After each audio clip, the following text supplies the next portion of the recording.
ये है कोरोना की पहली दवा। मैं जानबूझ के स्टिकर वाली दवा लेके आया था। मैंने यहाँ पर ऊपर बैंडेज चिपका दिया है क्योंकि इसका नाम मैं नहीं दिखा सकता हूँ, ये अभी ट्रायल में है, इसलिए जो तीनों पैकेट हैं इसमें मैंने बैंडेज चिपका दी इसके नाम के ऊपर। लेकिन इसको भी गाड़ी रोक के कहीं खोल के दिखाएंगे तो आप देख पाएंगे, क्योंकि घर पहुँचते पहुँचते अंधेरा हो जाएगा। तो ये पूरा डेमोस्ट्रेशन का जो एपिसोड है ये अगले भाग में आएगा, लेकिन मैं अभी कहीं खोल के दिखा दूँगा कैसा होता है। ये स्टिकर चिपकाने वाली जो दवा है वो है मोस्टली बुजुर्गों और बच्चों में इस्तेमाल की जाती है, और जो नौजवानों और बाकी लोगों की दवा है उसके बारे में बात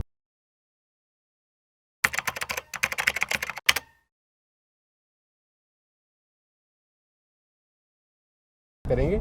लेकिन उससे पहले एक ज़रूरी सूचना ये है कि भारत सरकार ने कहा है कि मैं ये बात कहूँ आपसे, मेरे जैसे और भी कई लोगों से कहा होगा, तो मैं कह रहा हूँ, लेकिन उसके बाद मैं अपनी बात भी करूँगा। भारत सरकार ने कहा है कि 70 करोड़ लोगों को वैक्सीन लग चुकी है, और जो पहली डोज है वो 96.4% आपको सुरक्षा देती है। माने कि जो दूसरी डोज है वो केवल 3% सुरक्षा देती है, पहली डोज ही सब कुछ है।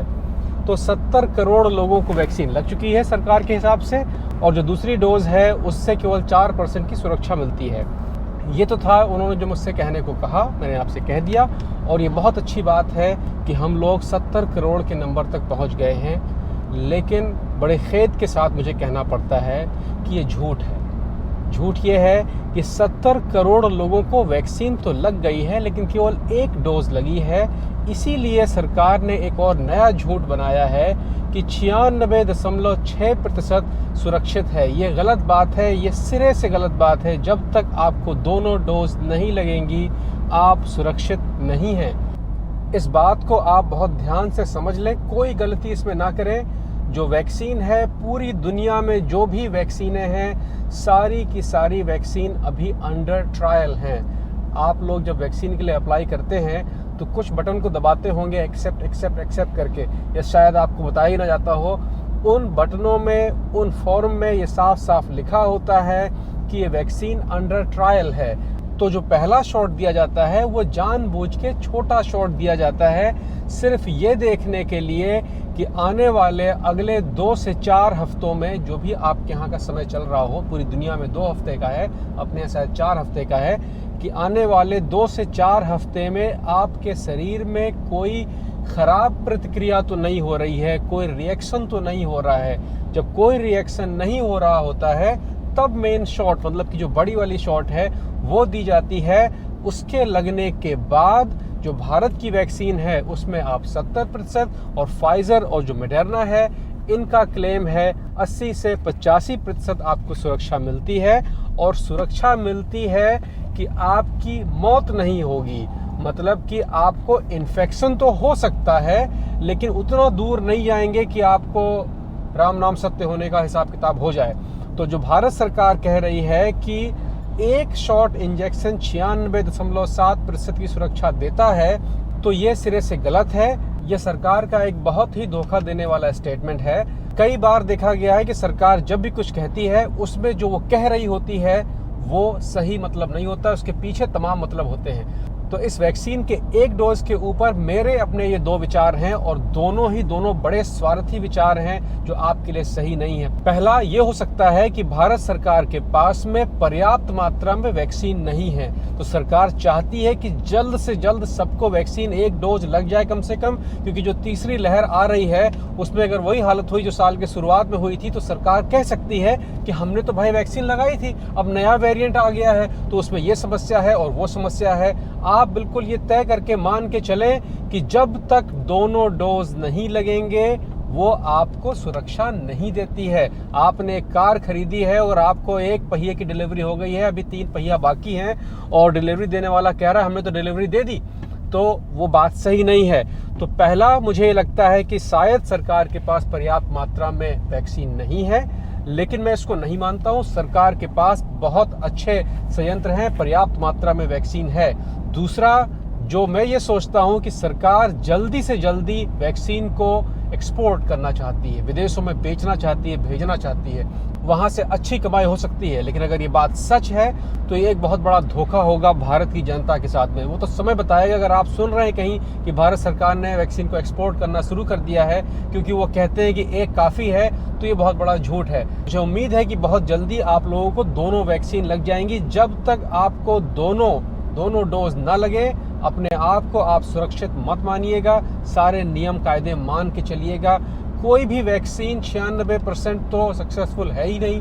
फाइजर जैसी वैक्सीनें हैं वो 80% है, वो भी दोनों डोज लेने के बाद। यहाँ तो अब तीसरे डोज का नंबर चल रहा है क्योंकि जिनकी वैक्सीन 10 महीने से ज़्यादा पुरानी हो गई है, मेरी 10 महीने से ज़्यादा पुरानी हो गई है, तो यहाँ पर अब ये तीसरे डोज की बात आ रही है। क्योंकि ये जो दवाइयाँ हैं ये अभी भी ट्रायल में हैं, ये अभी फाइनल होके नहीं आया है। 2 अक्टूबर को पहला डिसीजन होगा कि कौन सी दवा, जो अब कई तरह की दवा चल रही है इस समय फाइजर की, कौन सी फाइजर की दवा, फाइजर ने कई तरह की दवाइयाँ निकाली हैं, कौन सबसे ज़्यादा कारगर है। उसके बाद उसमें और आगे के ट्रायल होंगे और जब तक ट्रायल चलेंगे तब तक के लिए उनको अस्पतालों में यूज़ करने की परमिशन दी जाएगी। इस एक पैकेट की कीमत यहाँ तो फ्री में है, लेकिन ये माना जा रहा है कि इस पैकेट को इतना सस्ता बनाने की कोशिश की जा रही है कि अफ्रीका जैसे देशों में भी आसानी से खरीदा जा सके। मतलब अगर भारत में ये बिकेगा तो एक जो पैरासीटामोल, जो कालपाल की 10 रुपये में 10 गोली वाला हिसाब, 1 रुपये में 1, तो मेरे ख्याल से ये उस कीमत में भारत पे आएगी। एस्ट्राजेनेका भी इसी तरह की दवाइयों पे काम कर रही है। एस्ट्राजेनेका का भारत के साथ में टाई अप है, तो हो सकता है कि अगले साल तक इस तरह की कोई दवाइयाँ भारत में, एस्ट्राजेनेका की तो आ ही जाएं। फाइजर की जो है उसमें बहुत झंझट है। फाइजर इन दवाइयों को महंगा नहीं बेचना चाहता है और सरकार चाहती है कि प्राइवेट कंपनियां खरीदें, सरकार न खरीदे, क्योंकि यहाँ पर एक गोटी फंसी हुई है। सरकार को जब सस्ता मिलेगा तो वो आपको महंगा नहीं बेच पाएंगे, और अगर वो किसी प्राइवेट कंपनी के पास जाएगा तो वो बात उतनी ज़्यादा खुल के नहीं आती है कि कितनी कीमत थी और क्या कैसे था। तो ये हिसाब किताब था दवाइयों का। मैं कहीं गाड़ी रोक के इसको खोल के दिखा देता हूँ ये कैसी होती है। हकीकत में ये एक बिल्कुल पतली सी फिल्म होती है, जब हाथ पे चिपकती है तो आपको केवल एक चमकती हुई लाइन दिखाई पड़ेगी। ऐसा लगे ऐसे गोंद लगा हुआ है। तो थोड़ी सी इरिटेट, थोड़ी सी खुजली करती है। वो खुजली वाला जो हिसाब किताब है वो आने वाले समय में हटा दिया, आने वाले समय में धीरे धीरे हट जाएगा। मैं एक खोल के दिखा देता हूँ। यहाँ पार्किंग में गाड़ी खड़ी कर लेते हैं और फिर उसको अगले एपिसोड में पूरा आराम से डिटेल में दिखाएंगे कि कैसा है। मैं एक खोल के दिखा देता हूँ यहाँ पर अभी।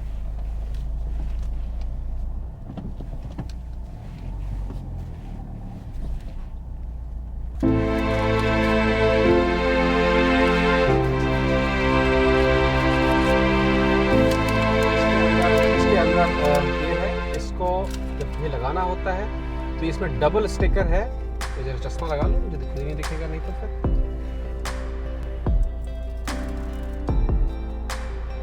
ये मानिए कि मैंने यहाँ पर लगानी है, जहाँ पर बाल नहीं होते वहाँ पर लगाई जाएगी। तो मैंने मान लीजिए कि यहाँ लगा ली है। ये मोस्टली दिल के पास लगाई जाती है जिससे कि इसका इफेक्ट जल्दी हो। तो ये एक फर्स्ट लेयर है। इसके बाद इस लेयर को निकाल दिया जाएगा। ये जो नीचे की फिल्म दिख रही है ये दवा है। ये ऊपर का जो प्रोटेक्शन लेयर है, जो प्लास्टिक है, ये अब निकल जाएगा। तो ये निकलने के बाद ये कुछ ऐसा आ जाएगा। अब ये जो दिख रहा है इस स्टिकर के अंदर, अगर आपको दिख रहा हो शायद चमकता हुआ, इस स्टिकर के अंदर दवा होती है। तो ये या तो कंधे पर या फिर दिल के पास लगाई जाती है जिससे कि इसका इफेक्ट जल्दी हो। ये मैंने हाथ पर लगा लिया है कि पहुँचते पहुँचते बहुत देर लगेगी, तब तक मैं इसको निकाल दूंगा। तो ये एक दवा का प्रारूप है। लेकिन इस तरह का मैं पूरा प्रयोग आपको घर से करके दिखाऊंगा। और जो जेट पेल होती है जो नीचे मलद्वार में लगाई जाती है, मैं दिखाऊंगा नहीं, वो आप समझ जाएंगे कैसे होता है। और दूसरा खाने वाली दवा है, तो उसका डेमोन्स्ट्रेशन अगले भाग में होगा। लेकिन दवा आ रही है, तीसरी लहर सर्दियाँ आनी है। तब तक भारत सरकार की कोशिश ये है कि सबको वैक्सीन लग जाए। अगर जो पहला ऑप्शन है कि वैक्सीन कम है, लेकिन उससे बहुत ज़्यादा कुछ फ़ायदा नहीं होगा क्योंकि दूसरा डोज बहुत ज़रूरी है।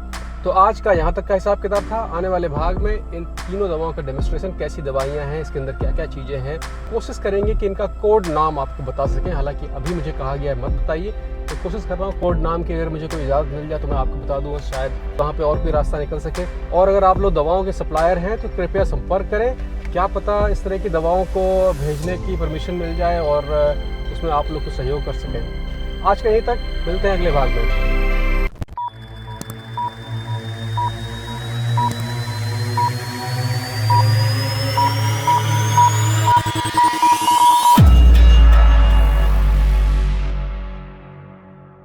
Yes, season 2 laptop give away शुरू हो गया है। करना इसमें कुछ खास नहीं है, सिर्फ अपना नाम लिख के भेज देना है। एक बार लिख के भेज दिए हैं, दोबारा लिखने की जरूरत नहीं है, वो नाम अपने आप चला जाएगा। सिर्फ आपको लिखना है कि मैं विद्यार्थी हूँ। अगर आपकी उम्र 12 से 30 वर्ष के बीच में है और आप किसी भी तरह का विद्या अर्जन कर रहे हैं तो आप इसे पा सकते हैं। उन लोगों को, उन आईडीज को जिनको पिछले गिव अवे में लैपटॉप मिल चुका है, उनका नाम इस बार शामिल नहीं होगा।